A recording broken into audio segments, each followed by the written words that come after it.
Seru banget lur. Siang-siang cari seger-seger. Paling enak yo main air, berendam sambil seluncuran. Wah, pokoknya dijamin seru lur. Keluarga pasti dijamin suka. Iki salah satu taman air di Padalarang, Kabupaten Bandung Barat. Di sini ada seluncuran air pertama dan tercepat di Asia Tenggara loh. Mantul kan lur? Tolong perhatian semuanya. Di samping itu juga di tangga-tangga kolam juga tolong diperhatikan untuk kebersihan. Namanya juga lagi magang. Yo sebelum wahana dibuka, kita di briefing dulu. Wes, tak mulai kerja dulu yo. Keburu pengunjung berdatangan. Oke, biasanya seperti apa? Siapa? Biasa musuh? Nanti. Semangat pagi. Wow, wow, wow. Well.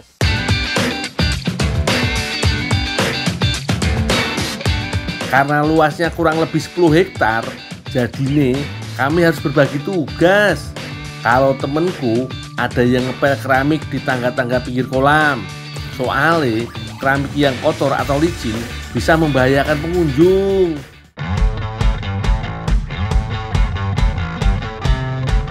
Ada juga yang ngecek pH air lur, buat mastiin airnya aman buat kulit pengunjung. Jangan sampai terlalu asam yang bikin mata pedih dan kulit kering. Sementara aku lagi bersihin dasar kolam pakai alat semacam vakum gitu. Jadi aku gak perlu turun ke kolamnya langsung lur. Canggih yo. Bisa nih dibawa ke kampung buat ngebersihin kolam lele Pak RT. Kang, keramik hilang satu ya. Ini satu. Ya. Karena keramik selalu terendam air dan kena bahan kimia, jadi harus pakai perekat khusus yang tahan air dan tidak gampang rusak oleh kaporit.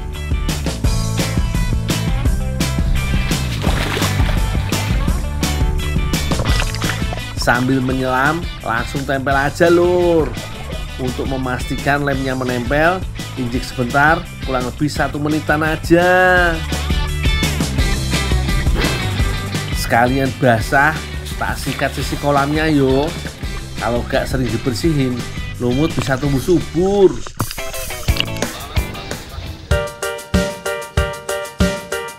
Nah, iki favoritnya pengunjung lur. Seluncuran pakai ban. Makanya keamanannya mesti jos. Ini ngecek yang ininya dicek juga, takutnya ada yang kasar. Oh gitu. Dapat merusak ban soalnya.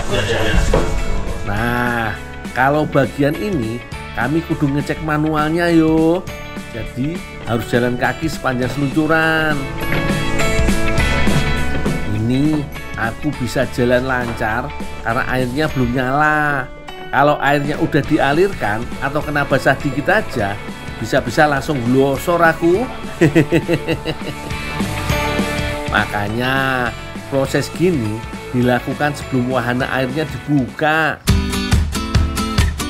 Jadi setiap sore kita dilakukan pembilasan juga sama.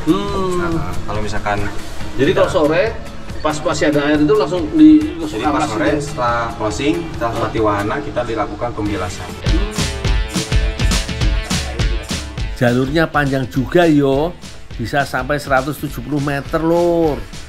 Lumayan juga buat punggungku karena harus jalan bungkuk begini.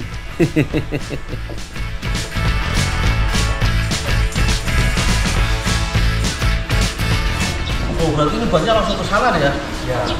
Sana? Kita sudah sampai di bowl seperti mangkok. Jadi ketika sudah lewat ini, ban Ini bahaya nggak ini? ini enggak. Jadi ini saya keluar air tadi. Oh dari sini keluar air. Keluar air. Jadi biar si sel juga tetap basah.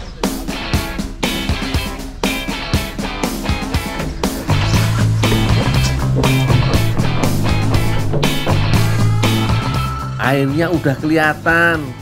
Dikit lagi lur. Semangat. Wes, sudah aman semua iki.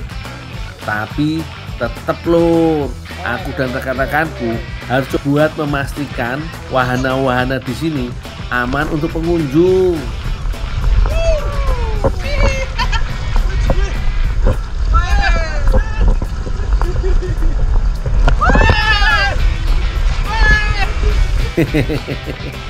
Bagian ini yang paling aku suka lur. Kerja rasa refreshing. Bangun pagi, sinar mentari, siap-siap kerja hati yang gembira.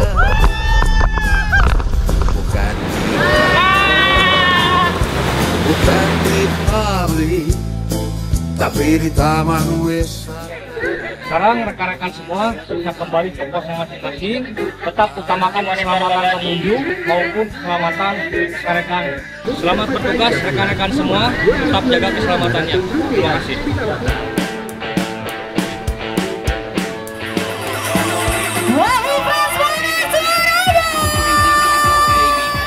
Tepat jam 9 pagi, semua wahana baru dibuka. Selamat bermain dan bersenang-senang ya lur. Biar aku yang jaga keselamatan kalian dari pinggir kolam aja. Terima kasih banyak friends. Kalau jadi lifeguard alias penjaga kolam kayak gini, aku kelihatan gagah banget ya lur. Tatap matamu penuh. Pasti Mbak Lintang yang kemarin sempat nolak cintaku mulai nyesal akan keputusannya pasti.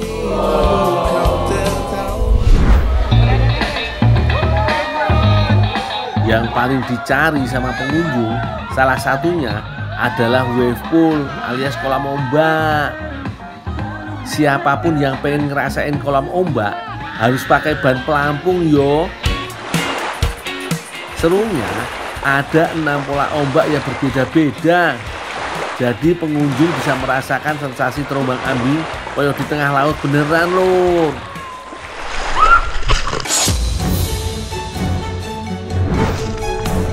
Wah, itu kenapa?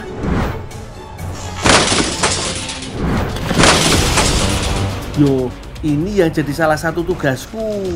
Kedua mataku ini ibarat mata elang. Harus ngeliat setiap gerak-gerik mencurigakan dari pengunjung. Alhamdulillah, terselamatkan lur. Gak apa-apa kan? Beneran gak apa-apa? Temenin aja yuk mas yuk. Oh, sebentar. Kang, itu Kang. Siap. Mau antar ke saya dulu. Boleh, silakan diantar ya. Terbukti kan kalau profesiku ini bisa menarik cewek-cewek cantik. Buktinya teteh yang setelah ku tahu namanya Sarifah ini kecantol sama kegagahanku lur. Hitung-hitung lagi ngedate lur. Kapan lagi main seluncuran beginian ditemenin cewek cantik kayak Teh Sarifah ini.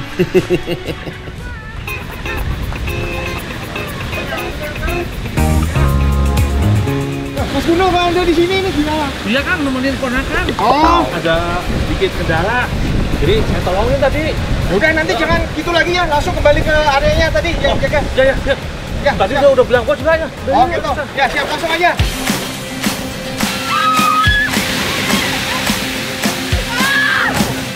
Ganti wahana lur. Udah ketahuan sama rekan kerjaku. Water coaster ini menawarkan sensasi meluncur tanpa gravitasi, layaknya naik roller coaster. Kalian akan melintasi 120 meter dengan waktu 26 detik aja. Seru lur.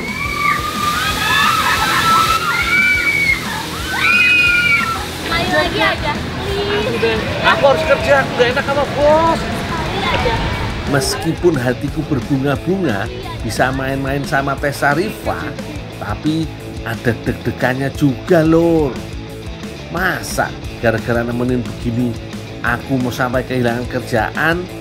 Amit-amit yo. Kurang lebih ada 12 wahana air yang bisa kalian coba. Tapi buat yang punya penyakit jantung atau pernah cedera punggung, jangan yo lur yo, bahaya, takut kumat.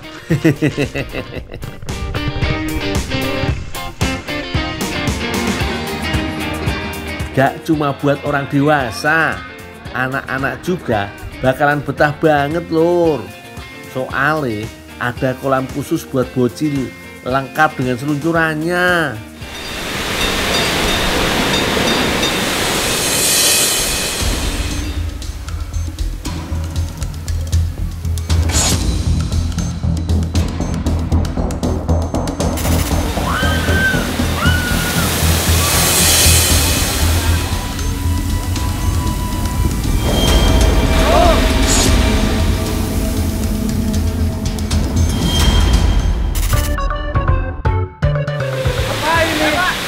Enak ya basah-basahan. Ya Pak, ini Pak, lindungi pengunjung Pak. Tapi kan air terjunnya kan besar, takut ada apa-apa. Yaudah, nanti kamu ikut saya ke kantor ya. Oh, ya Pak, ya Pak. Waduh, gawat beneran iki. Apes. Ternyata gak selamanya yang awalnya membahagiakan selalu berakhir bahagia lur. Udah nggak apa-apa. Saudara saya punya tenang lagi. Saya tinggal dulu ya.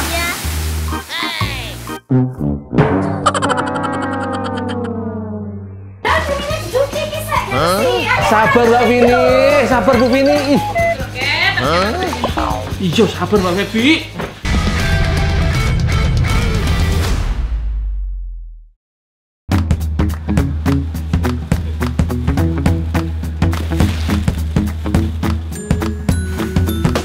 Hari ini aku bertugas untuk loading ikan yang lagi antri mau masuk pendingin raksasa. Ikan yang berasal dari gudang packing dibekukan di tempat ini supaya bisa awet sampai 8 bulan. Dul, udah Dul. Oke, siap.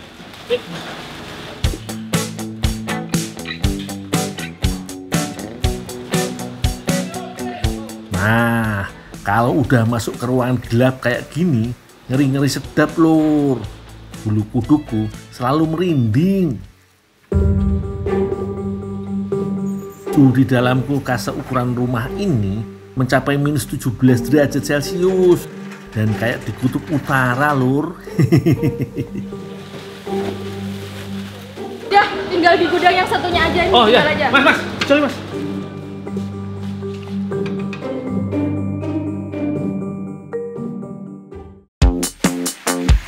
Lur, kebetulan lagi ada ikan yang datang dan harus segera diproses. Gudang ini beda sama yang tadi ya lur. Tempat penyimpanan satu ini biasanya cuma dipakai untuk memproses ikan hingga siap kemas aja. Gudang yang gak jauh dari Pelabuhan Perigi ini lagi kedatangan ikan layur yang mahal itu loh. Ada sekitar 150 kg yang harus segera disortir. Ikan panjang dan ramping ini dipisahkan menurut ukuran. Ikan ditimbang tiap 9 kilo. Nih Mas. Aduh.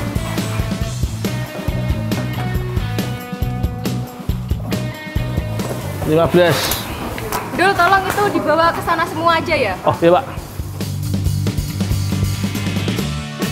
Sebelum dikemas, gak boleh lupa dicuci dikit untuk memastikan kebersihannya. Kulit layur ini gampang banget sobek dan rusak lur. Makanya tiap ikan dilapisi plastik biar gak saling menempel. Kalau wis dikemas rapi gini, tinggal dibekukan dan dikirim sampai ke Tiongkok dan Taiwan lur. Ini pas buat kamu. Buat aku nih Mbak? Iya. Boleh. Makasih Mbak ya. Iya, sama-sama. Biar tetap fresh sampai rumah, aku kasih sedikit es batu dulu yo, biar ikannya gak cepet busuk. Aduh, walah, perut nih gak bisa diajak koordinasi banget. pakai ada acara kebelet lagi.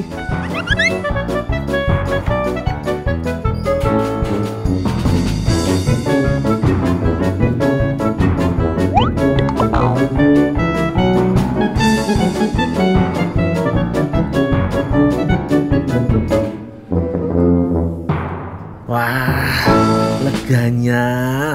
Kalau udah panggilan alam, wis manut aja aku, gak bisa diganggu gugat. Mbak Bevi, nih tak oleh-oleh ikan layur. Bisa nggak Mbak? Biasa Mbak? Bisa dong. Beneran? Bisa.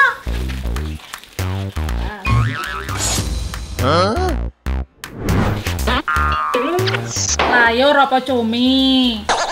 Ayo. Aku ki mau nompo dhewe ikan layur.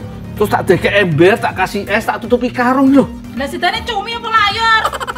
Ayo. Loh kok iso malik yo? Bisa toh Pak? Biasa toh Pak? Bisa. Enak toh? Enak.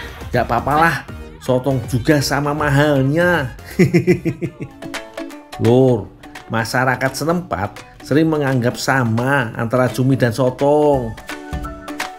Biasanya mereka menyebut dengan istilah cumi sotong. Sebelum diasap, cumi sotong ini seringkali dipasangkan dengan alat penjepit. Tujuannya supaya bentuk cumi sotong gak terlalu melengkung atau mengembang dan bikin gak rata. Ini tak panggang dulu ya? Dilanjut ya? Iya. Gini dulu. Gini sama hati ini.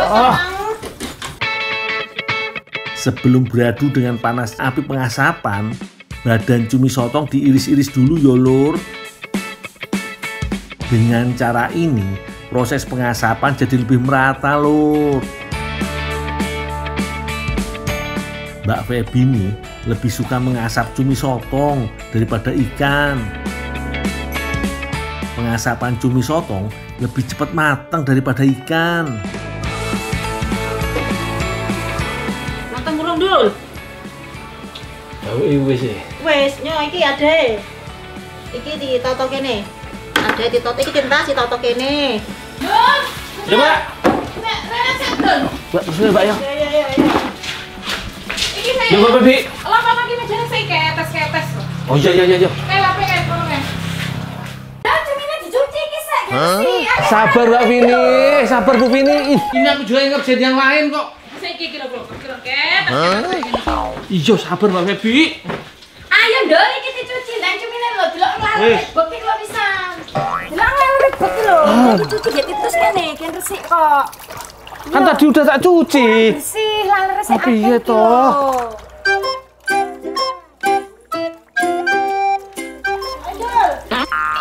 Sabar toh, Bu Rini. Kayu nentek wayang jupuk kayu. Kayu nentek iki tinggi dibakar kok piye kok ya. Ya, tinggal aja. Ya. Oh, sabar. Aduh. Mbak Rini, aku sakit-sakitnya. Itu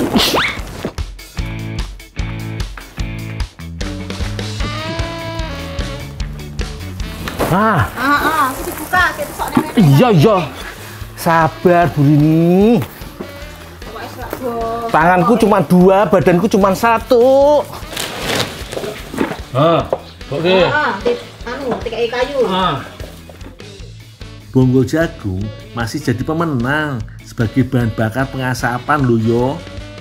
Soalnya asapnya akan memberikan sentuhan manis atau gurih alami yang bisa meningkatkan cita rasa makanan. Tolong ya, Mbak. Gitu nih, Mas. Iya. Selamat menikmati. Don. Cukup toh? Apa tuh Bu? Masak. Noto mendo pinter. Berhubung sampai wis ngewangi aku noto, emang proses kita kasih oleh-oleh. Iki? Iya dong. Mbak. Iya. Mbak. Kan aku tadi bawa banyak. Kok aku mau dikain semua ini? Ora apa-apa. Aku yo pengen loh. Aku yang njaluk. Tak kayak iki kok diosan di desa omah wis. Berarti sampean ora ngeyek aku iku lho. Cumi-cumi iku lho. Lho iki yo tak aku lho proses nggonku. Lah aku numpang bakar lho. Yo padha ae.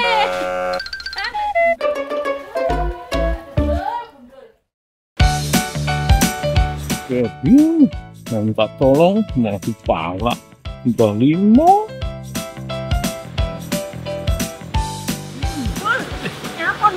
ngomong dhewe. Dimasak apa ya Pak yo? Dimasak sushi? Yo alah, dapat berapapun tetap disyukuri yo lur. Sing penting kebutuhan organ di dalam perutku bisa terpenuhi. Ya.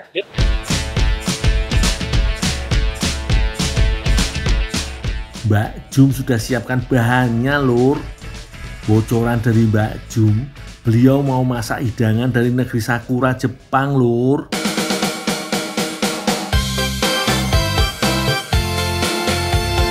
Aku bertugas untuk mengolah nasinya dengan warna yang meriah supaya aku gak ngomel-ngomel lagi. Supaya hasilnya lebih pulen, aku menggunakan teknik aron lur. Itu loh, teknik merebus nasi hingga setengah matang terus dikukus lagi sampai matang.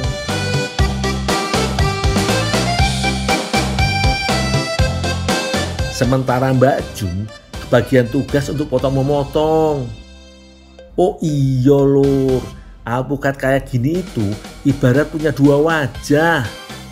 Masyarakat Indonesia kayak aku gini punya kebiasaan mengolah alpukat dengan rasa yang manis. Tapi di negara seperti Jepang, Meksiko, sampai Amerika Serikat, mereka cenderung mengolah alpukat dengan rasa gurih atau asin loh. Beda pol yo.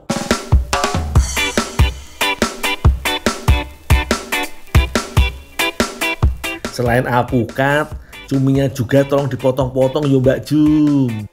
Cumi sotong asap kayak begini lebih banyak penggemarnya karena aroma asapnya yang menggugah selera lur. Sebagai tambahan, Mbak Jum pakai lembaran nori yang dipotong kecil-kecil. Nah, aku dan Mbak Jum udah siapin cetakannya biar bentuknya bulat sempurna seperti donat lur.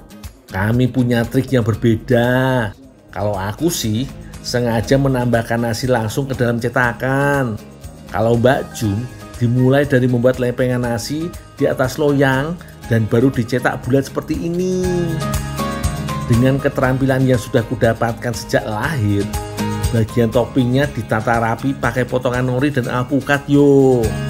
Cumi sotong asap emang jadi pelengkap utamanya. Tapi berhubung daging salmonnya mahal, yo bisa diganti sesuai isi kantong yo.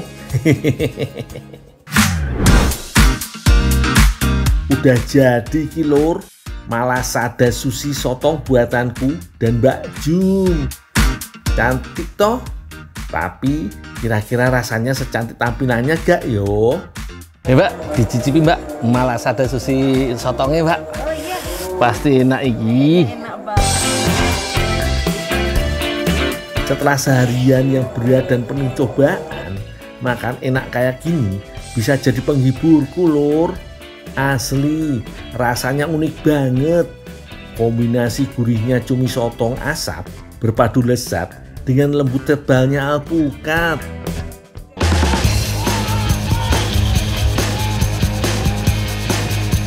Lah piye toh? Malah ditumpaki.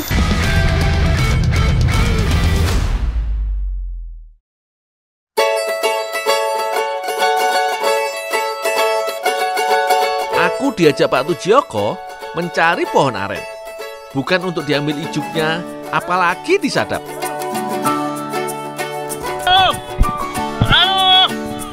Wah, aku jadi penasaran. Pak Tujioko mau pakai bagian pohon aren yang mana ya?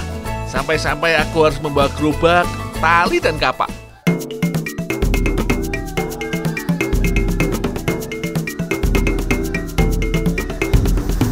Mana pohon yang menurut Bang? Ini pohon ini. Ini. Oh. Walah, ternyata Pak Tujioko mau mengambil umbut aren. Orang sini menyebutnya empol. Kalau umbut kelapa, aku tahu rasanya. Dulu pernah mengolahnya jadi makanan yang lezat.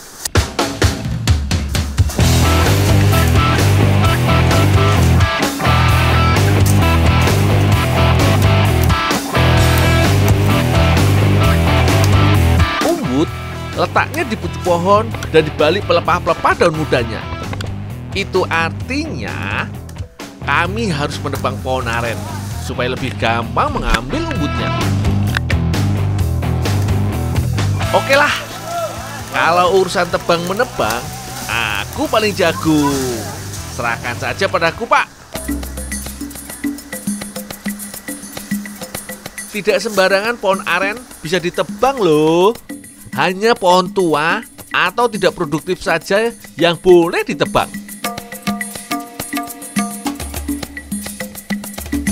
Tali sudah aku pasang. Sekarang waktunya menebang.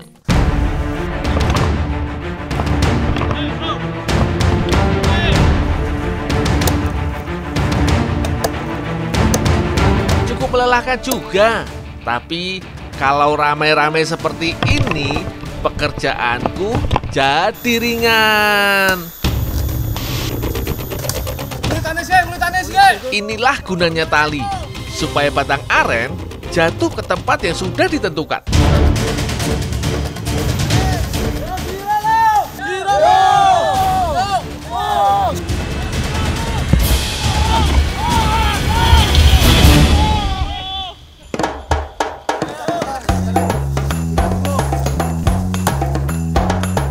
Aku hanya membawa bagian yang ada umbutnya.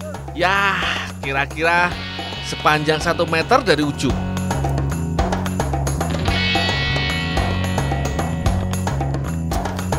Supaya ringan saat dibawa, aku harus mengupas kulit terluar. Jadi, hanya tersisa batang aren yang sudah bersih.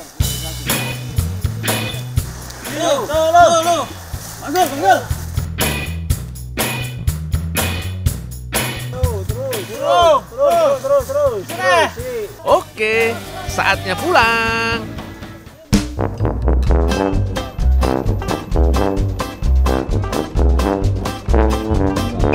Waduh, tapi kenapa rasanya masih berat saja ini gerobak?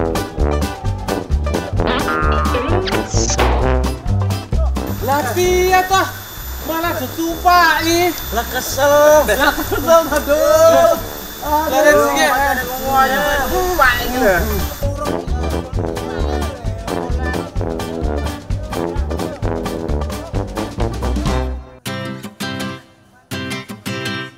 Ibu Pin dan yang lain sudah mulai menyiapkan bahan masakannya. Rupanya umbut akan direndang. Aslinya rendang berasal dari tanah Minang. Tapi makanan yang bercita rasa pedas ini sudah populer di Indonesia. Bahkan sekarang sudah mendunia. Rasa khas rendang tentu saja dari aneka bumbu dan rempah-rempah. Santan juga bahan penting dalam pembuatan rendang. Ini dia yang berpengaruh dalam gurih dan cita rasa khas rendang. Kelapa yang dipilih sebaiknya cukup tua. Jadi santannya lebih banyak dan gurih. Mantaplah kalau begitu.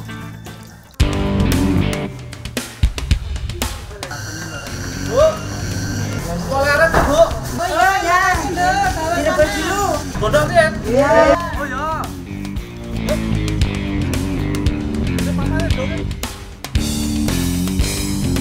Aku dan Pak Lukman bertugas mengupas umbut. Aku mengambil bagiannya yang paling dalam.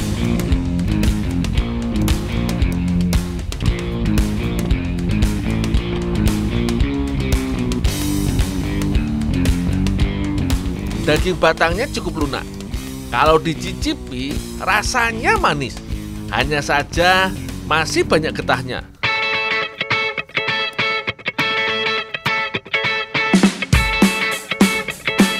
Aku harus merendam setiap umbut yang aku potong.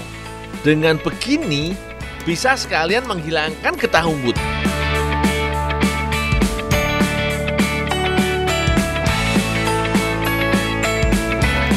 Setelah dicuci bersih, aku harus merebus umbut supaya getah benar-benar hilang dan teksturnya lebih empuk.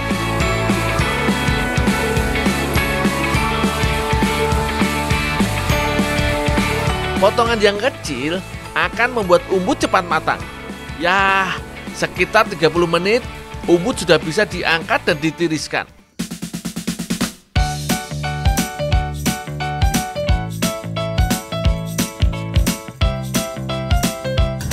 Dol, ini bumbunya. Oh ya Bu, taruh di meja dulu. Ini santannya, Dol. Sekalian Bu, taruh di meja dulu. Ini. Saat menumis bumbu, aku cukup memakai api sedang supaya tidak cepat gosong.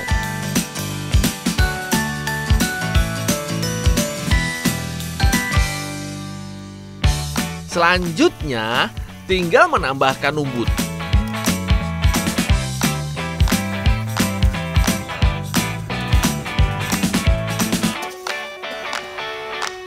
Kalau sudah tercium aromanya, barulah santan dimasukkan.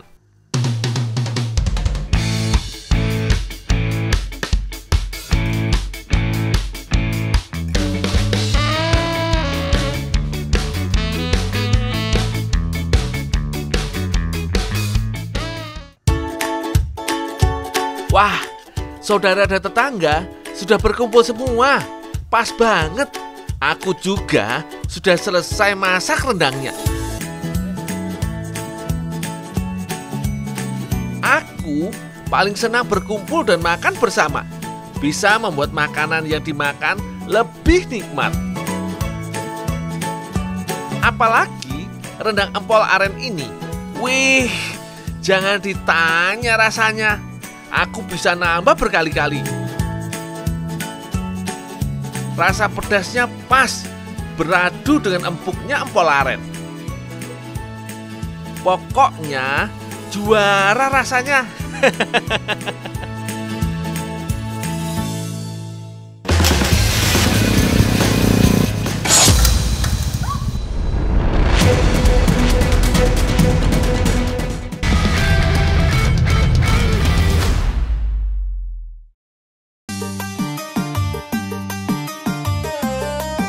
Hidup butuh yang muda-muda, Lur.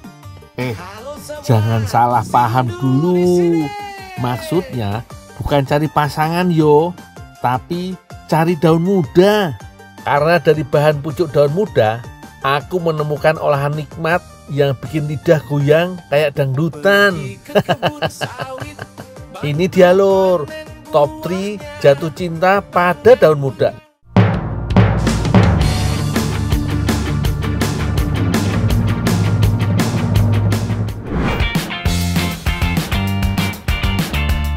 Posisi ketiga, ada olahan kue talam daun racunan. Kala itu, aku berada di Gunung Kidul, daerah istimewa Yogyakarta. Leh, dolanan bal nang dalan, Leh. Wih, ngapa peti apa, wih? Pakai gedung racunan. Oh, gedung racunan. Wah, iso dimasak, wih, Leh. Aku dewe dipai. Tidak sengaja bertemu anak-anak yang sedang bermain sambil memetik daun racunan. Boy, iki akeh. Yang aku tahu, tanaman ini tidak hanya memiliki bunga yang cantik, tapi juga dapat dikonsumsi. Wah, Pak Gudul pinter banget, yo pedean. Yo. Tanaman yang juga disebut kastuba ini biasa dimanfaatkan oleh ibu menyusui karena khasiatnya yang dapat melancarkan ASI. Jile. Aku sih ya. Tadi dolanan bal nang dalan. Bersama Ibu Yani, aku mengolah daun muda racunan menjadi kue talam. Sebelum diolah bersama bahan lain, daun racunan lebih dulu dicuci untuk menghilangkan getah dan racun ringan yang terdapat di dalamnya. Lanjut, daun dirajang kecil lalu ditumbuk kasar. Adonan kue talam dibuat dengan mencampurkan semua bahan termasuk santan. Setelah bahan tercampur, masukkan hasil tumbukan daun racunan. Kue talam dimatangkan dengan cara dikukus menggunakan loyang. Adonan kue sengaja dibuat dua warna untuk membuat hasil kue setelah matang menjadi lebih menarik. Ini dia, Lur, kue talam daun racunan setelah dimasak selama kurang lebih 20 menit. Daun racunan memberikan sensasi rasa yang khas, berpadu dengan gurihnya santan dan bahan lain yang menghasilkan enak tenan lur.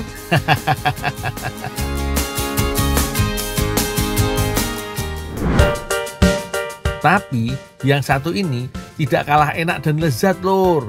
Di posisi kedua ada hasil olahan pelasan daun mangga. Waktu itu aku berada di daerah Jangkar, Kabupaten Situbondo, Jawa Timur. Oh iya ada, awas kamu ketimbangan. Yang itu. Iya.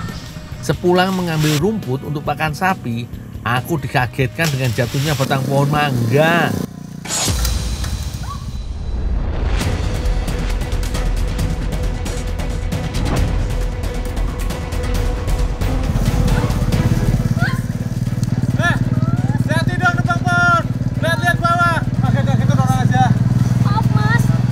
Nebang pohon mangga buat apaan sih? Kakak saya nebang mas, saya cuma ngambilin daun-daun muda untuk dijadiin pelas. Mas, besok lagi hati-hati mas, nebang pohon mas. Mbak Nada ternyata mengambil pucuk daun mangga untuk diolah menjadi bahan masakan. Dun, ya, Kak. Sini bantuin buat Bara. Oh ya Kak. Selain daun mangga, untuk membuat pelasan daun mangga juga dibutuhkan terasi. Terasi akan memberikan sensasi aroma ikan atau udang yang menghasilkan rasa yang nikmat pada masakan. Pelasan bisa juga disebut dengan pepes, dibuat dengan aneka macam bahan isian termasuk daun mangga. Selain memiliki rasa yang khas, daun muda juga dapat mengatasi masalah pencernaan atau sembelit karena kandungan alkalinya yang tinggi. Oh iya lur, pelasan tidak dibungkus menggunakan daun pisang, tapi kulit jagung. Pelasan yang sudah terikat rapi selanjutnya dipanggang selama kurang lebih 20 menit. Pastikan hanya memanfaatkan panas dari bara api agar pelasan tidak gosong. Ini dia lur, pelasan daun mangga. Rasa mangga yang segar dan sedikit asam membuat masakan ini menjadi sangat lezat. Cocok banget disandingkan dengan nasi hangat. Winake pol lur.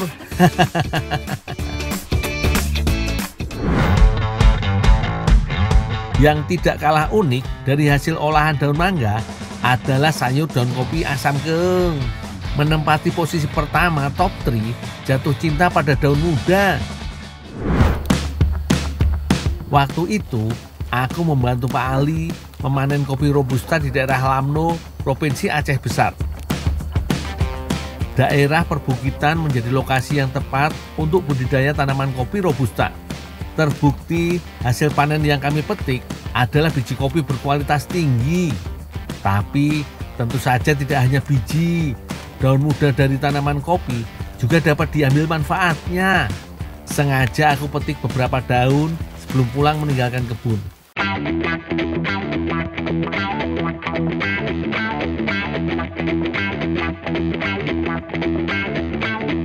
Sampai di rumah, biji kopi dijemur memanfaatkan panas matahari.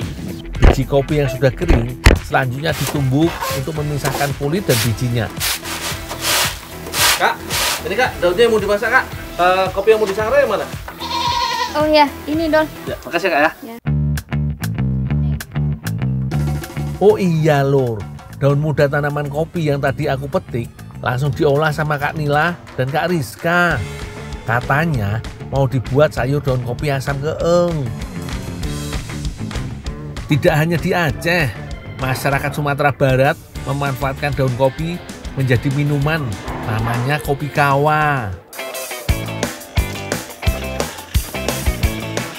Masakan sayur asam keung dibuat dari racikan bumbu yang diulek halus. Tidak lupa menambahkan asam jawa untuk menghasilkan sensasi rasa asam yang khas. Setelah semua bumbu dan bahan siap, masak bumbu dan udang lebih dulu. Setelah kuah mendidih, baru masukkan daun kopinya. Ini dia lur, sayur daun kopi asam keung. Rasanya seger, gurih, pedes. Ada sensasi pahit tapi tidak mengurangi kenikmatannya yo.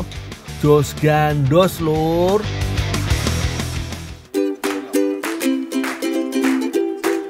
Jadi kalau ada yang bilang cinta itu butuh yang muda-muda, jangan negatif thinking dulu yo.